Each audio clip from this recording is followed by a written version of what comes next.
अगदी 4 ते 5 दिवस टिकणारे खमंग, रुचकर आणि अगदी मऊसूत असे मेथीचे पराठे फक्त तुमच्यासाठी। तर नमस्कार मंडळी, मी प्रतीक्षा पुन्हा एकदा आपल्या सर्वांचं आपल्या लंबोदर किचनमध्ये खूप खूप खूप मनापासून स्वागत। तर आज मी तुमच्यासाठी घेऊन आले थंडी स्पेशल अगदी चविष्ट असा हा मेथीचा पराठा, किंवा तुम्ही याला थेपलाही म्हणू शकता। तर अगदी 4 ते 5 दिवस हा मेथीचा पराठा सहज टिकतो आणि अगदी सोप्या पद्धतीने अगदी कमीत कमी साहित्य वापरून हा मेथीचा पराठा मी बनवलेला आहे। तर चला तर मग आता वेळ न घालवता आपण आजच्या रेसिपीला सुरुवात करूया। तर मेथीचा पराठा बनवण्यासाठी इथे मी 1 वाटी मेथी बारीक चिरून घेतले। तर चिरण्याआधी मी स्वच्छ धुवून घेतलेली। तर प्रत्येक व्हिडिओमध्ये मी सांगितलं आहे की तुम्हाला कोणत्याही पालेभाज्या तुम्ही चिरण्याआधी स्वच्छ धुवून घ्या आणि त्यानंतरच त्या चिरून घ्या। तर आता आपण पराठ्यासाठी लागणारं वाटण तयार करून घेऊ। त्यासाठी एका मिक्सरच्या भांड्यामध्ये मी 4 ते 5 हिरव्या मिरच्या, त्याचबरोबर 5 ते 6 लसणाच्या पाकळ्या, 1 इंच आलं घालते, त्याचबरोबर एक अर्धा चमचा जिरे घालायचं आणि एक अर्धा चमचा बडीशेप घालायचं। बडीशेप ऑप्शनल आहे, पण त्याने पराठ्यामध्ये चव छान लागते म्हणून मी घालते। तर आता मिक्सरला याचं आपण बारीक असं वाटण तयार करून घेऊया। तर इथे मी याचं वाटण तयार करून घेतले, अगदी बारीक असं हे वाटण तयार आहे। हे आपण आता बाजूला ठेवू आणि दुसरी तयारी करून घेऊ। तर आता एका परातीमध्ये आपण ही बारीक चिरलेली मेथी घालूया। त्याचबरोबर यामध्ये आपल्याला घालायचं आहे 1 वाटी गव्हाचं पीठ, स्वच्छ चाळून घ्यायचं। त्याचबरोबर मेथीच्या पराठ्याला खुसखुशीतपणा येण्यासाठी इथे मी एक अर्धी वाटी बेसन घालते। त्याचबरोबर आपण जे तयार करून घेतलेलं वाटण होतं ते देखील यामध्ये घालूया आणि 1 चमचा लाल तिखट घालायचं आहे। त्याचबरोबर पाव चमचा हळद आणि 1 पाव चमचा ओवा मी हातावरती असा क्रश करून घालते, त्यामुळे ओव्याची जी चव आहे ती छान लागते। तर आता यामध्ये घालायचं आहे 2 मोठे चमचे तीळ। थंडीच्या दिवसामध्ये तीळ खूपच पौष्टिक आहे म्हणून मी थोडंसं तीळ यामध्ये जास्त घालते आणि त्यामुळे पराठ्याची चव ही खूप छान लागते। त्याचबरोबर चवीपुरतं मीठ घालायचं आणि 1 पाव चमचा हिंग घालूया। तर आता पराठा अगदी खुसखुशीत होण्यासाठी इथे मी 2 चमचे तेल घालते, त्यामुळे पराठा खुसखुशीतही होतो आणि हलकासा मऊही होतो। तर आता हे एकदा व्यवस्थित आपण मिक्स करून घेऊया।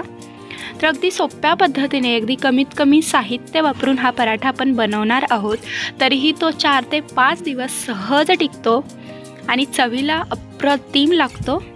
तर हे मी एकदा मिक्स करून घेतले। आता यामध्ये आपण अगदी थोडंसं पाणी घालत याचा अगदी सैलसर असा गोळा बनवून घेऊया। तर हे जे पराठे आहे, तुम्ही बाहेर कुठे ट्रिपला जात असाल किंवा मुलांच्या टिफिनसाठीही किंवा नाश्त्यासाठीही हा पराठा तुम्ही नक्की बनवून बघा, अगदी झटपट बनतो। तर इथे मी याचा गोळा बनवून घेतला आहे, जास्त घट्ट नाही आणि जास्त पातळही नाही करायचा।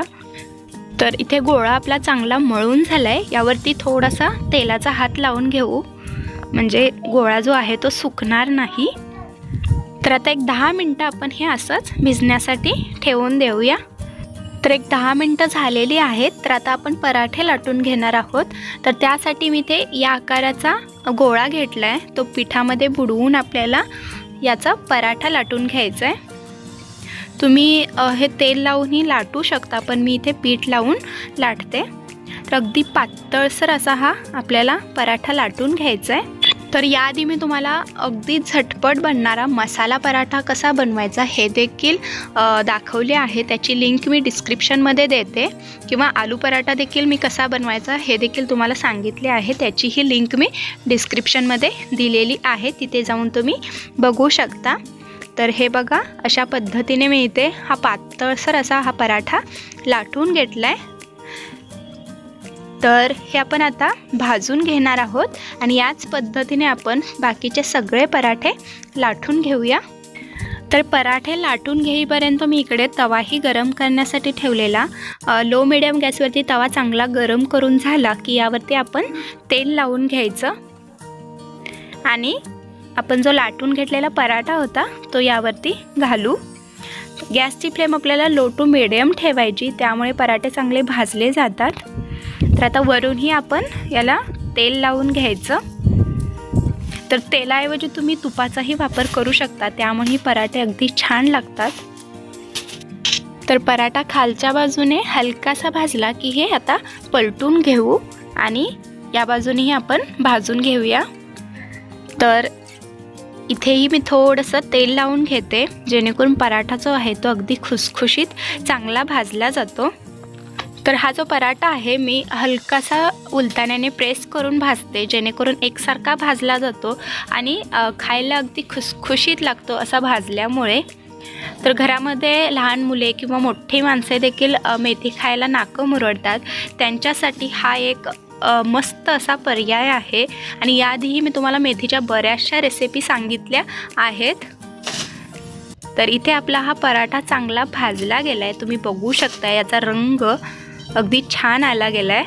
तर आता हे आपण बाजूला काढून घेऊ आणि याच पद्धतीने आपण बाकीचे सगळे पराठे भाजून घेऊया. तर इथे आपले हे खमंग, खुसखुशीत, मऊसूत आणि गरमागरम असे मेथीचे पराठे तयार आहेत.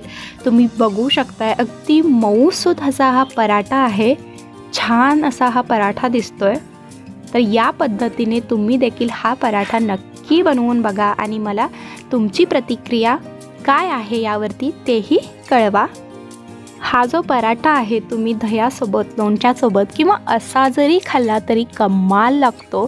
तर आजचा माझा हा व्हिडिओ तुम्हाला कसा वाटला हे कमेंट करून नक्की सांगा. व्हिडिओ आवडल्यास लाईक आणि शेअर करा आणि अशाच नवनवीन रेसिपीसाठी लंबोदर किचनला सबस्क्राईब करा. आणखीन तुम्हाला माझ्याकडून कोणत्या रेसिपीज पाहायला आवडतील हे देखील कमेंट करून कळवा. तर पुन्हा भेटूया अशाच एका नवीन रेसिपीसोबत. तोपर्यंत धन्यवाद.